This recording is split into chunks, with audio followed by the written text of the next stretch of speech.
Ну, начнем с селения Мархаул, где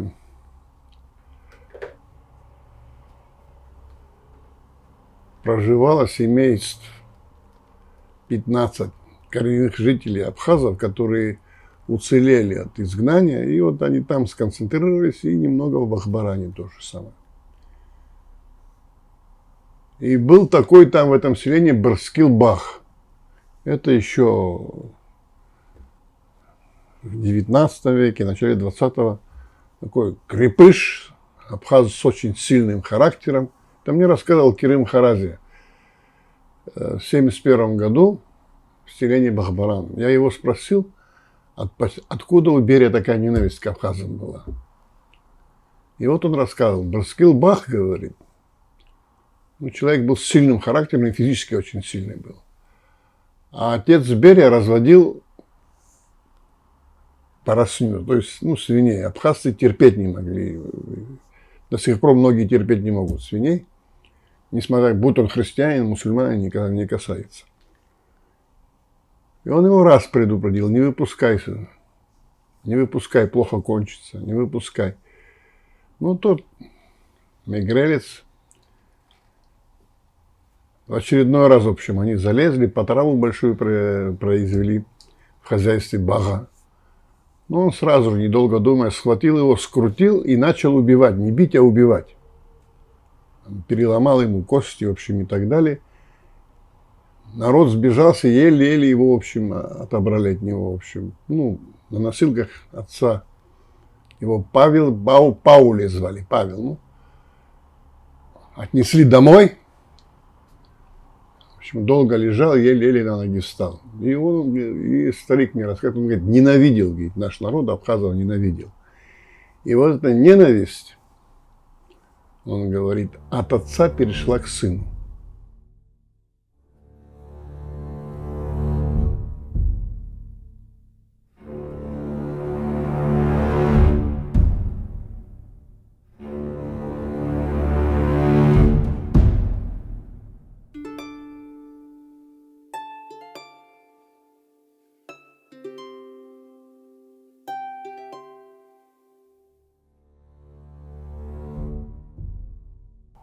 Тем более,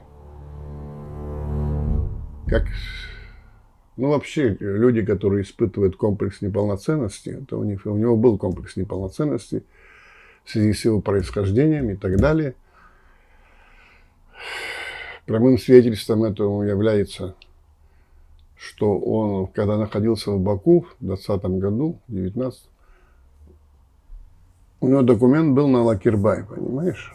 Это версия такая, дело не в этом. И вот с тех пор, все-таки то, что человек в детстве получает, это на всю жизнь красной нитью переходит в его деятельность. Я вот такой маленький пример приведу.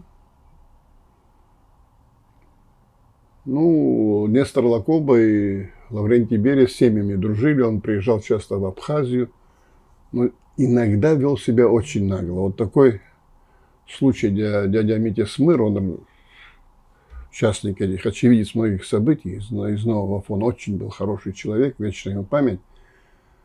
Я, говорит, работаю в Гагарском райкоме комсомола, говорит, а Лакоба очень хорошо играл в бильярд. О бильярде мы потом еще скажем интересную историю. А там море недалеко, Нестор играет очень хорошо, нормально, и вдруг заходит Берия, извиняюсь, в плавках. Нестор сразу начал нервничать. Я, говорю, тебе сколько раз говорил, говорит, в человеческом виде появляйся здесь. Выгнал его. И после этого уже не мог играть, так разнервничался.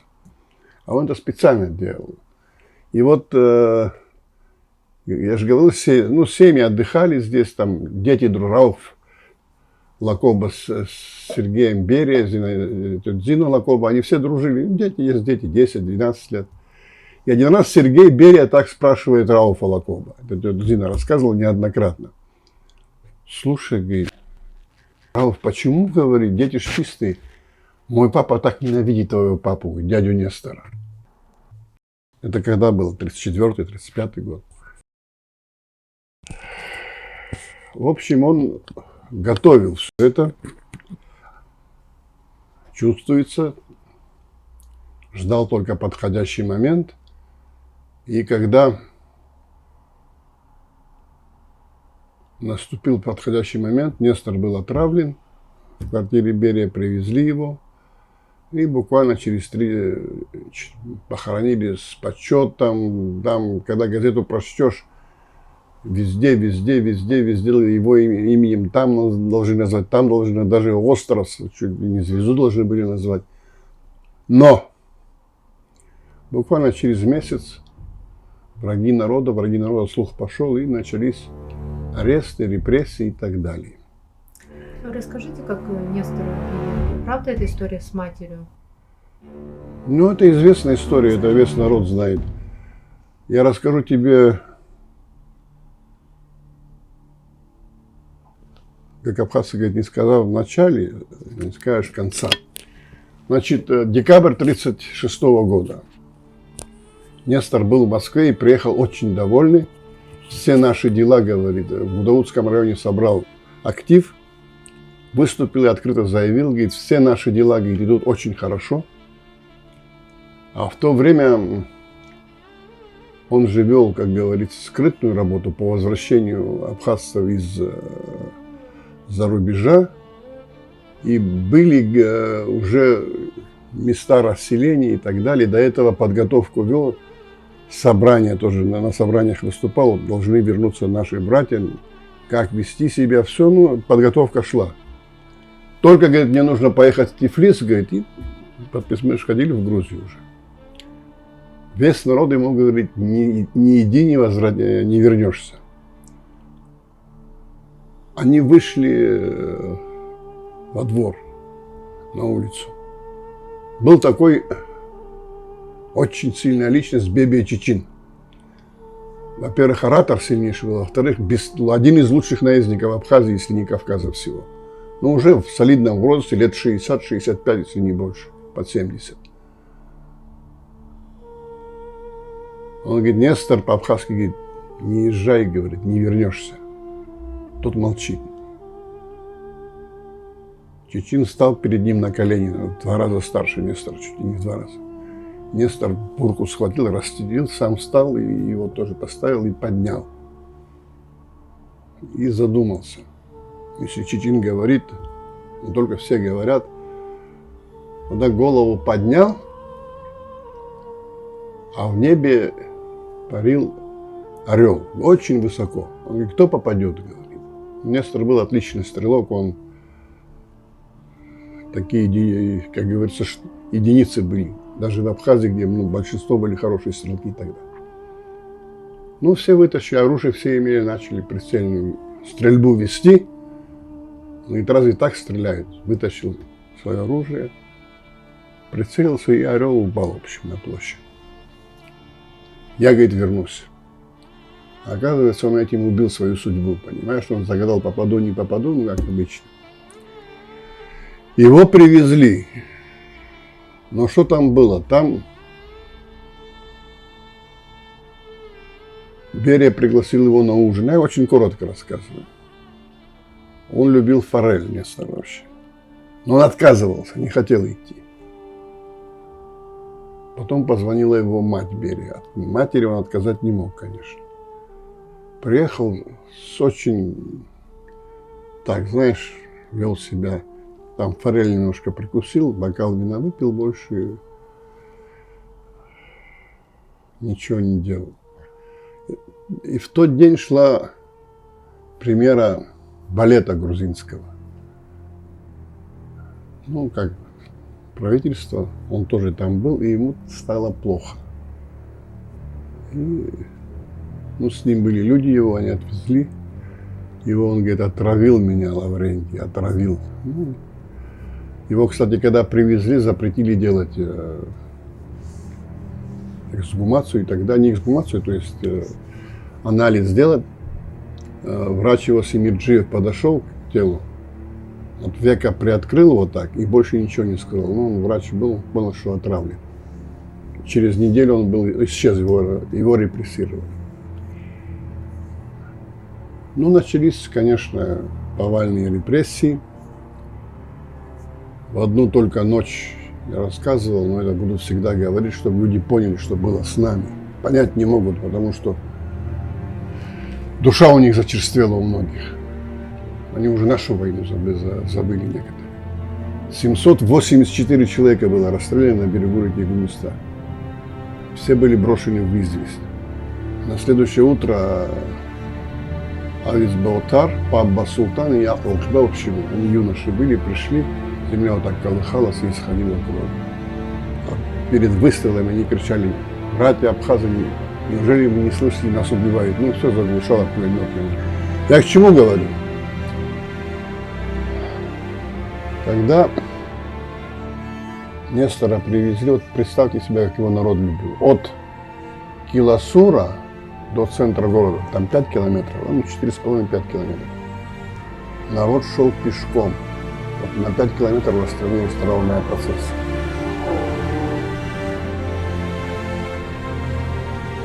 А Силакова подошел к Лаврентию и говорит: я тебя убью, прямо как бы заявил ему конкретно.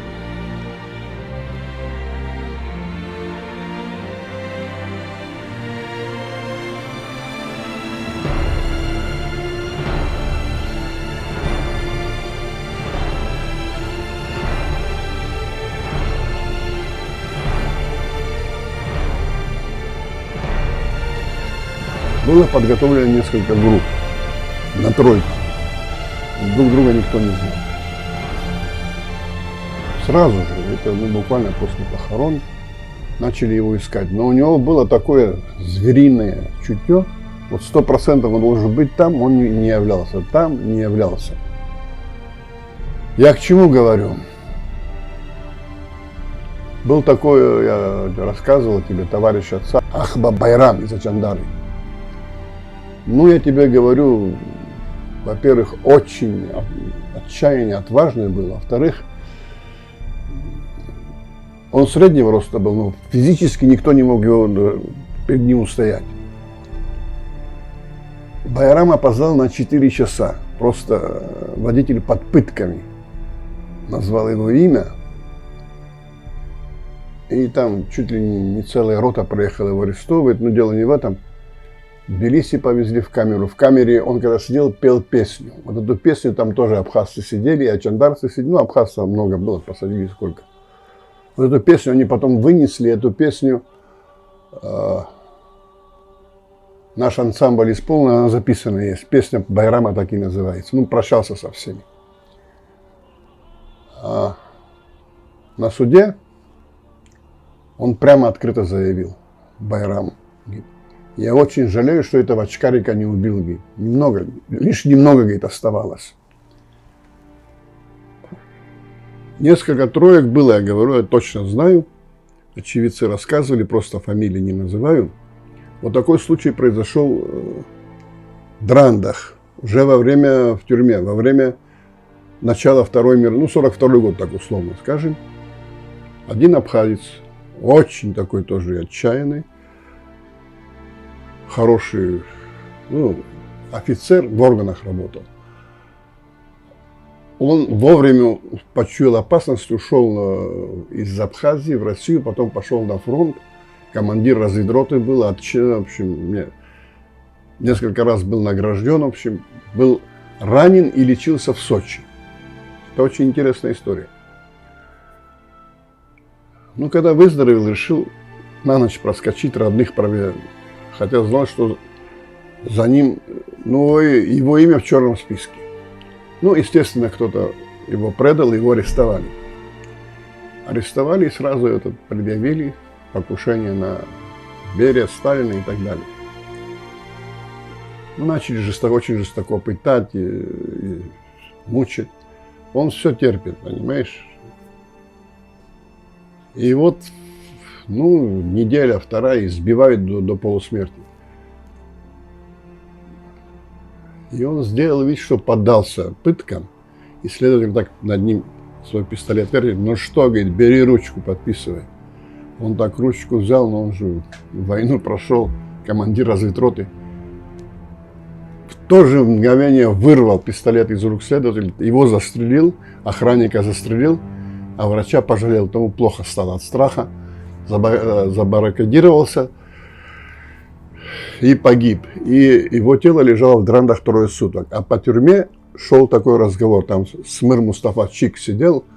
Вот это от него эта вся информация, он лично свидетель был. И как такую бы смерть нам какую-то абхаз говорит. Какой герой. Вот вся тюрьма переживала за него. Имя так его неизвестно. Но это реальный случай. Ну, ты знаешь, что благодаря его стараниям Лаврентия Павловича, в кавычках, Абхазия была оттянута лет на 50-60 назад, потому что буквально уничтожена была не только интеллигенция, а вот люди, которые, как абхазцы говорят, наищувающие, которые представляли народ в самом таком хорошем истинном смысле. Вот сегодня мы все жалуемся, там, что происходит. А ведь этих людей всех убрали, не на кого стало смотреть, понимаешь? Остались единицы, слава Богу, благодаря которым народ был объединен, победили в войне. Ну, а если бы их тысячи людей, которые и у них дети, сыновья, внуки, они сами дожили бы, ты представляешь, какая была бы потенциальная, духовная, сильная мощь у нашего народа? Вот самый главный, куда удар был нанесен. Это сознанием дела все делалось. Ну, благодаря его стараниям, вот когда началась война, в общем, северокавказские народы выселялись, карачаевцы, балкарцы, чеченцы, ингуши, калмыки. Началось превращение территориальной Грузии. Казбекский район, там еще район. И я лично смотрел, и карты были изменены. Во время перестройки я читал еще, что Грузия имела претензии не только на эти земли, но потом больше не публиковали, правда, но на Крым и Азербайджан. Хотели избавиться от тюркского населения, но тут под Сталинградом, когда все загорелось, людей не хватало, это дело замяли, закрыли, как говорится, и не говорят о нем. Но во время перестройки я читал, лично я читал. Очень хорошо отозвался. Сейчас я прочту. 300. Небольшая фраза, но она очень четкая. Такой небезызвестный писатель есть Чабу Амирджеби, который написал неплохой роман, в принципе. Дата Туташха. Правда, образ, это сами грузины говорили, кто знал, был срисован с абхазского брека. Ну, дело не в этом. Но он выступал против нас, его сын погиб в Тамыше.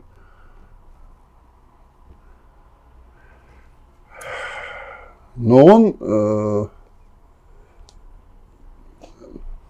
обладал прямотой характера, хотя националист был.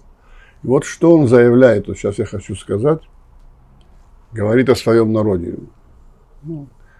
Наша нация умела рожать сыновей для своей и чужой службы. В 20 веке мы дали миру Сталина, хоть и сукин сын, подлец и убийца, но это была фигура. Орджоникидзе построил всю тяжелую индустрию Советского Союза. Берия просто был убийцей, но убийцей, которому не было равных в мире. Человек, который обладал информацией больше, чем наш покорный слуга, в принципе, он правильно сказал.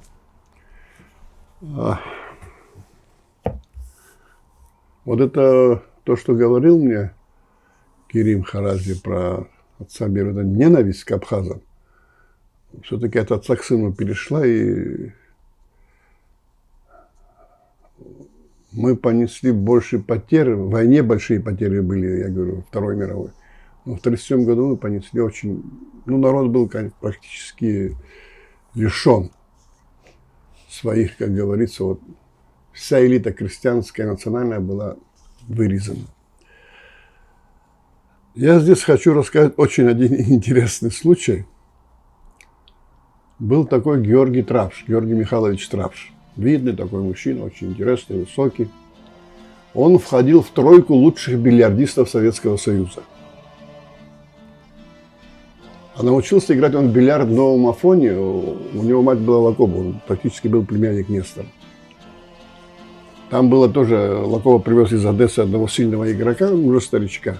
Вот он от него научился и играл бесподобно. Сейчас не буду приводить примеры, очень интересные примеры, как он классически играл. И вот до сих пор еще, вот после нашей войны, старые бильярдисты в России, все помнят, все знали, кличка Абхаз была там в России. И после войны, где-то 48-й, так 50-й год ориентировочно, ему уже 21-22 года, стройный парень, молодой, очень хорошо играл. И вдруг к его дому подъезжает. А у него отца расстреляли, мать сидит. Подъезжает машина, НКВД, офицер выходит с погонами, не ниже полковника, и говорит, где Георгий Трапш? Ну, вышел. Поехали с нами. Ну, видит, машина МГБ, все. Забрали. Они уже Жору оплакали, все, никогда не вернется. Ну, везут. А он Сухум-то хорошо знал. Вот сюда, где госдача находится, наверху, там у него было у берега сдача. Заводят в зал. Ну, так. Смотрю, бильярд. Там фрукты и так далее. Все, что положено. И охранник стоит, и вдруг заходит Берия. Оказывается, он спросил, кто в Сухуми, он любил тоже бильярд, играл хорошо, но говорит, кто в Сухуми, говорит, хорошо играет. Ну, ему, наверное, назвали вот этого парня. Потому что он всех раскатывал, приезжих. Мы, говорит, начали играть. Но тут такая вот для того, кто занимается сценарием, Жора говорит, мне проблем нет его раскатать, никаких проблем. Хотя он неплохо играл. Говорит. Но самое страшное, что я жду, когда он спросит, кто твои родители. А отца он моего прекрасно знал. И мать тоже знал, но потому что бывал же у нее строгость. И все, я, говорит, отсюда не выйду. И он, говорит, забьет один шар, я один шар. Даю ему 2 шара забить, потом тоже 2 шара забиваю. Вот так тяну время. И тут, ну, уже они долго играют, потому что он игру растянул специально. Потому что ждет вопроса. И тут его спас Сталин, так скажем.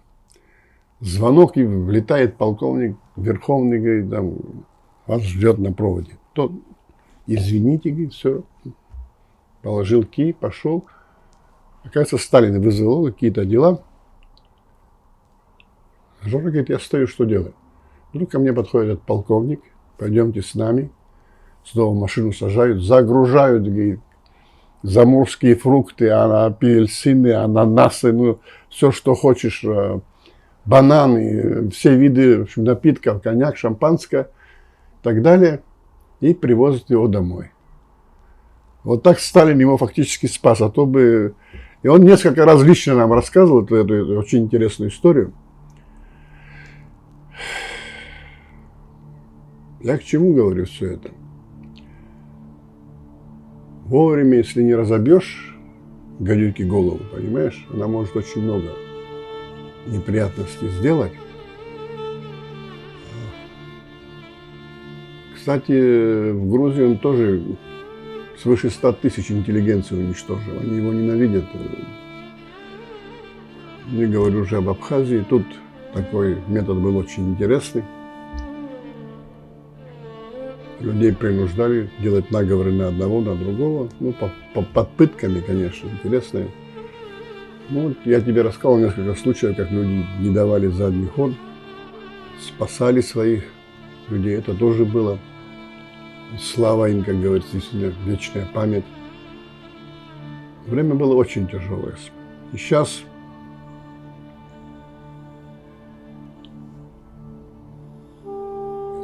кому-то даже, если придет в голову обеливать этого человека, так скажем, в кавычках, всю семью Нестора Лакоба уничтожил. Всю. Женщины, дети.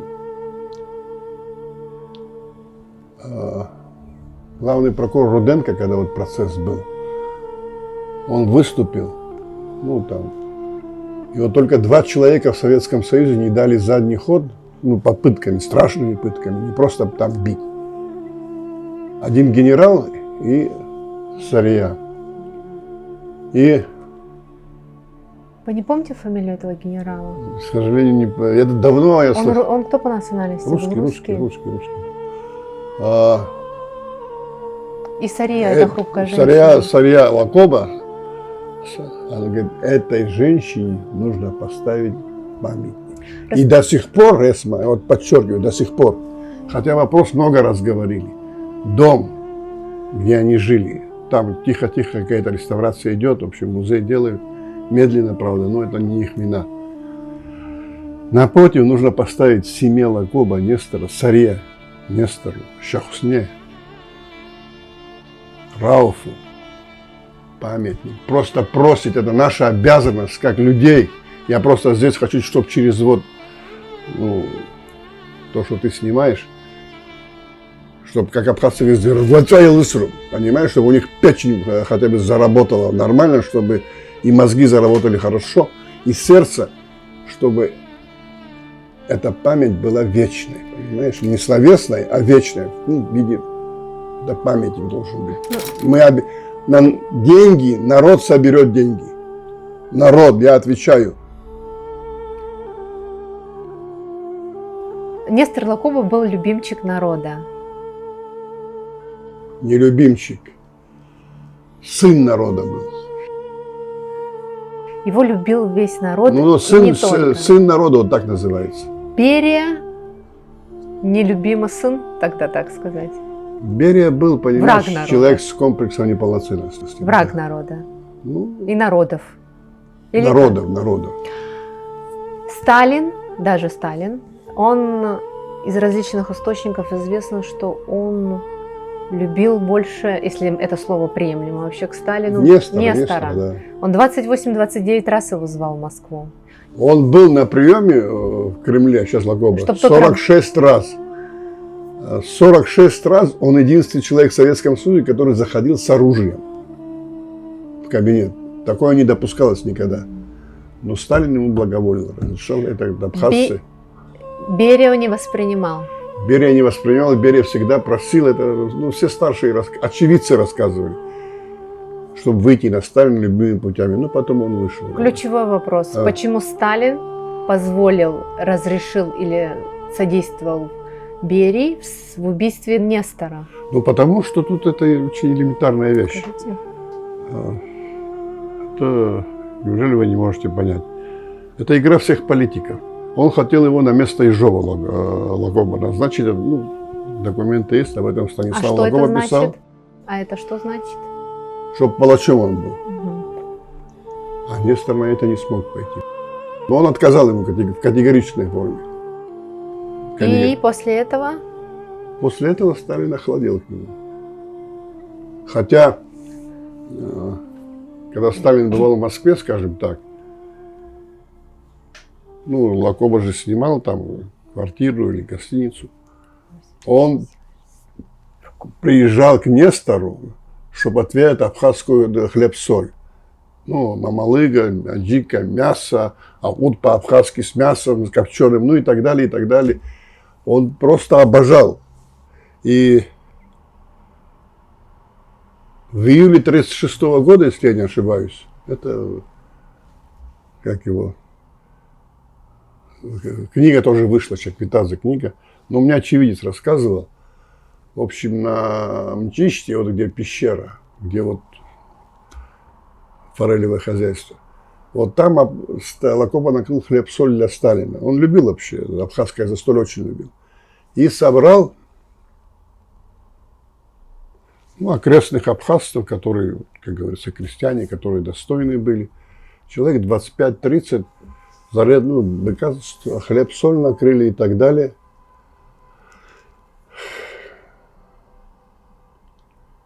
И Василий Лакоба, в общем, вел стол, Это брат Нестора. двоюродный брат. И был такой Чанба Николос, по-моему. Тоже крепкий мужчина, тот с окрестностей. И Сталину понравилось, как этот абхаз себя ведет. Он подошел к нему после застолья, обнял его и говорит: ты настоящий мужчина. Июль 36-го года где-то, июнь-июль. Я хочу, говорит, побывать в твоем доме. Осенью я приеду. Ну, дом чистят, красят, занавески обновляют. И в 1937 году является НКВД. Сталин, конечно, не появился. Этого Чанбу бедного забирают. Остался только деревянная коробка от Маузера. Все оружие, документы все забрали. Вот в 1936 году, когда Лакоба отказал в очередной раз быть наркомом НКВД, он резко, он диктатор. И он даже соболезнования не прислал, хотя десятки раз бывал у Лакоба в гостях в Абхазии, не прислал соболезнования. Это правда, что он тосковал? Даже был случай, когда он упомянул Нестора в упрек Берии, что жаль. Не, но он Нестора говорит, нет. да, у него иногда все-таки сожаление вырывалось, потому что было это, говорят. Такой вопрос. То есть он разделял свои чувства и Но кресло не позволяет себя вести. Ясно. Иначе. Манта Да. темной сил. Такой вопрос. Почему тогда Сталин, кресло ему тоже не позволяло, чтобы не пытали эту женщину? Под пытками, давайте уточним, под пытками сломались все, кто попадался им под руки. И мужественные люди, и Там храбрые, невозможно было выйти. под ногти иглы пускали. Это самое забивали. сладкое было. Сарию ставили, и ее сына пытали на ее глазах, били.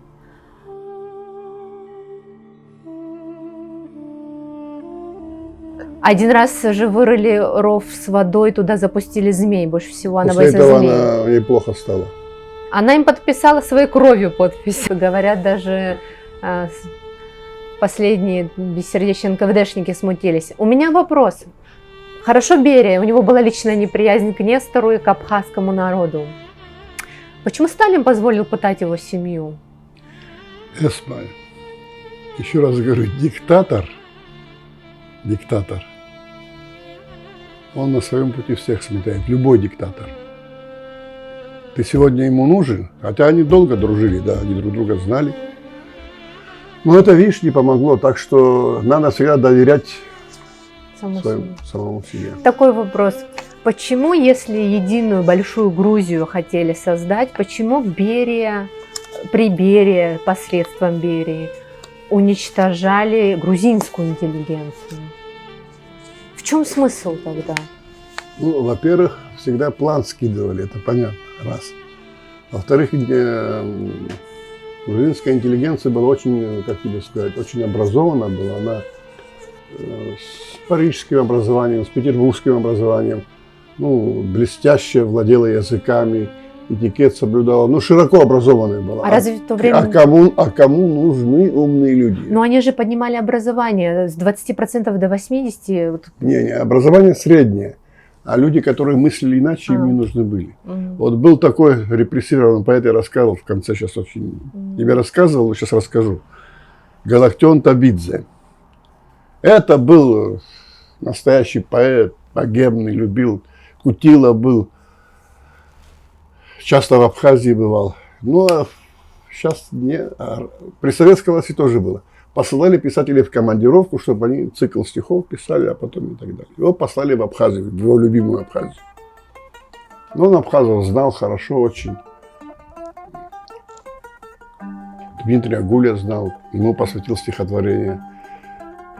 Абхазец возвращался с поля боя. Шикарное стихотворение, почему-то сейчас в учебниках не встречаю. Махаджир, озеро Рица, Абхазия. Ну и так шикарный целый цикл посвящен абхазам, и при том он от души писал. И приехал в Тбилиси, Союз писателей. Ну, отчет он делает и читает стихи. Он, дикция хорошая, такой свободный, наизусть все читает. Все слушают. Прервать его, когда он закончил выступление, абхазский цикл. Ну, Галактион, мы тебя не за этим посылали, говорит. А он так на них пошел, говорит, молитесь Богу, что их 50-60 тысяч. Если бы их было 500 тысяч, нас нет, говорит, весь Кавказа не перевернули бы. Его, конечно, тоже репрессировали. За эту фразу? Не за это, он открыто высказал свое мнение. Ну, человек, когда открыто высказывает свое мнение, его не любят никогда. Он свободный человек был, он творческий был. Такой вопрос. Вернемся к Северному Кавказу. Не думаю, что Берия ненавидел больше чеченцев, ингушей, к примеру, чем карачаевцев, балкарцев, калмыков больше, чем абхазов. Ведь абхазы были на первом месте. Почему абхазов он не сумел выслать отсюда, а наших братьев Северного Кавказа выслал? Там роль Сталина, говорят, это послуг. Почему? Он какую-то неприязнь личную к чеченцам, к примеру, испытывал? Или к ингушам? Они очищали для Великой Грузии. Повод нашли там. Ну, нашли повод. А про абхазов мне рассказывала, там все-таки Сталина заслуга есть. В 1942 году, когда немцы были на перевале, это вот Валико Пачали, Царство Небесное, историк наш, серьезный человек. Вот он лично вот так документы смотрел, выписывать нельзя. Вот я несколько раз с ним говорил. НКВД? НКВД, спецфонд, закрытый фонд, совершенно секретно. Дело не в этом. А писать нельзя, можешь прочесть, ознакомиться. В общем, коротко рассказываю очень. В 1942 году под видом, кого хочешь, беженцев, учителей, бродяг, здесь запустили НКВДшников, разведчиков. Проверить лояльность абхазского населения, конкретно абхазского населения, Красной Армии и так далее, к правительству. Вот условно, заходят они в село, скажем, там табак, люди сидят, абхазцы, нанизывают и начинают провокационные вопросы задавать. А слышно вот гул артиллерийский, на Псхуже идет война. Немцы, говорит, что вы, говорит, работаете? А, говорит, наши мальчики воюют, говорит, сыновья воюют в Красной Армии, а мы, говорит, помогаем тылу. Везде одинаковый ответ, фактически, как будто сговорились. Население очень лояльно относится к советской армии, Красной армии и так далее. И в то же время был другой приказ, секретный приказ начальникам политотдела всех военных частей, всех Красной армии, как воюют абхазцы. Конкретно. Каждого человека, в общем, докладывать. И это в течение нескольких месяцев они воюют хорошо, воюют нормально, воюют хорошо. И Сталин написал оставить. Но все же таки я не поверю, что братья Северного Кавказа воевали хуже. Не в этом дело. После войны тоже хотели выселить, но потом тоже лучше, говорит, у них сильная генетика, лучше мы их ассимилируем. Что генетика? Они нас под мостом расстреливали. Нет, дело не в этом. Ассимилировать. Школы закрыли. Сейчас мы, вот как говорим по-русски, говорили по-грузински. И так далее, и так далее, и так далее. Так, абхазский язык, как вот сделали там в некоторых, 1 час в неделю, все. Что это такое? Но народ как раз не потерял духа, они наоборот старались, тайно собирались, кружки вели, там абхазского языка, много людей начали стихи писать, знаешь, это инертно, пробуждается противодействие всегда. А против этого, чтобы присоединить республики к Великой Грузии, так я думаю, по крайней мере. По крайней мере. Почему Берия не удержался после смерти Сталина? Он сразу умер. На него, конечно. Кто они? Уже тома были большие, момент ждали. Там же, знаешь, каждый друг друга подсиживает. Каждый. Петровский в 1935 году, председатель ЦИК СССР, вручал орден Ленина. Абхазия – это первая республика из автономных и союзных, которая получила орден Ленина за успехи в построении промышленности, сельского хозяйства и так далее, науки, культуры. И вот он сказал в заключении такую фразу, после чего пошли репрессии. благодаря стараниям, говорит, Нестора Аполлоновича Лакоба, Абхазия, говорит, создала столько кадров, воспитала столько кадров, которые обеспечат не только Абхазию, не только Грузию, но и все Закавказье. Ну, вот эта фраза его Ну, не только фраза. Там еще вот в 1935 году Нестор, он каждый раз приезжал в Москву, где учились наши студенты, и проверял в деканатах, как идет учеба, потом собирал всех, оказывал материальную помощь. И вот в 1935 году что он сказал? Вы учитесь хорошо, говорит, очень. Ну, тогда, знаешь, оболтусов было мало. Учились очень нормально, старались учить. И позапрошлом году приехали ребята, в прошлом году приехали ребята, говорит, в этом году тоже приедете. Я вижу, все у вас нормально, говорит, очень приятно. Но единственное, что нам не хватает, вот самое главное, что он сказал, нам нужно создать Академию Апсора. Нестор Лакоба это Да. был. Если не хватит, говорит, у нас стариков, есть старики хорошие. Я, говорит, и мы имеем связи с Турцией, я, говорит, с Турции абхазов привезу, взрослых, пожилых, ну, обладающих большим интеллектом, высоким интеллектом, и мы создадим Апсура. Академия Апсура. Абхазия ждет вас. Мы все вас ждем, чтобы вы приносили благо для нашей родной песни. Вот его буквально слова. Берия убил его. Ты знаешь, вот Нохчева, что он пишет, Ну и ну, процентов на 80 вот наши взгляды совпадают, даже больше. Тут очень легко, я всегда говорю, очень легко. Победить себя, понимаешь? Вот если вот это понял, кстати, если Михаил Лакарбов, что он абхазские новеллы он создал, он не делает никаких выводов. Он ряд новелл приводит, ты хочешь быть таким, правильно? Вот надо, не просто это написано для этого, понимаешь? Чтобы внутренний стержень сильный был. Надо иметь совесть, таламус и мужество. Совесть без мужества не это ничего. Понимаешь, надо иметь еще защитить не только себя и других. Врет